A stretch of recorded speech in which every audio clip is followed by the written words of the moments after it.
ពិតបើយើងពិនិត្យមើលទៅលើផែនទីទៅស្រីសន្ធរវាជាកោះមួយដែលស្ថិតនៅចន្លោះរវាងមេគង្គជាមួយនឹងទន្លេតូច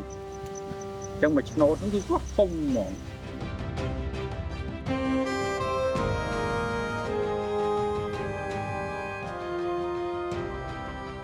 បន្ទាប់ពីបានស្វែងយល់ពីប្រវត្តិសាស្ត្រនៃទឹកដីខេត្តកំពង់ចាមកាលពីសប្តាហ៍មុនសប្តាហ៍នេះយើងនឹងបន្តដំណើរទៅកាន់ភូមិសាស្ត្រមួយទៀតដែលស្ថិតនៅចន្លោះខេត្តកំពង់ចាមនិងខេត្តកណ្ដាលតំបន់នេះគឺជាទីតាំងនៃរាជធានីបុរាណនាសម័យកណ្ដាលមួយហើយអ្វីដែលគួរឲ្យចាប់អារម្មណ៍នោះគឺឈ្មោះភូមិស្រុកជាច្រើនមានជាប់តាក់ទងនឹងរឿងព្រេងនិងព្រឹត្តិការណ៍ប្រវត្តិសាស្ត្រខ្មែរថែមទៀតផង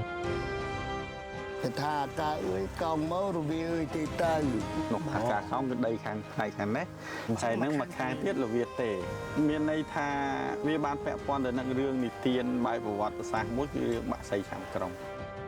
ពីដើមបើនិយាយទៅនេះនៅខេត្តកំពង់ចាមជំនាន់ពជាយាក្នុងប្រវត្តិសាស្ត្រមកគេហៅថារាជធានីទូបាសាម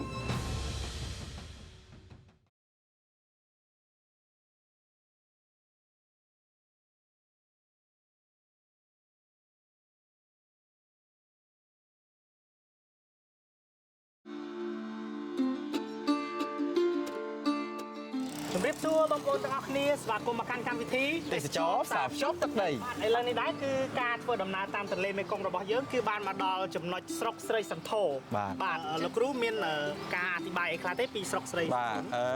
ស្រុកស្រីសន្ធរបើយើងធ្វើដំណើរមិញហ្នឹងគឺយើងឃើញថាមានផ្ទះប្រជាជនច្រើនហើយមើលទៅគឺជីវភាពរបស់គេ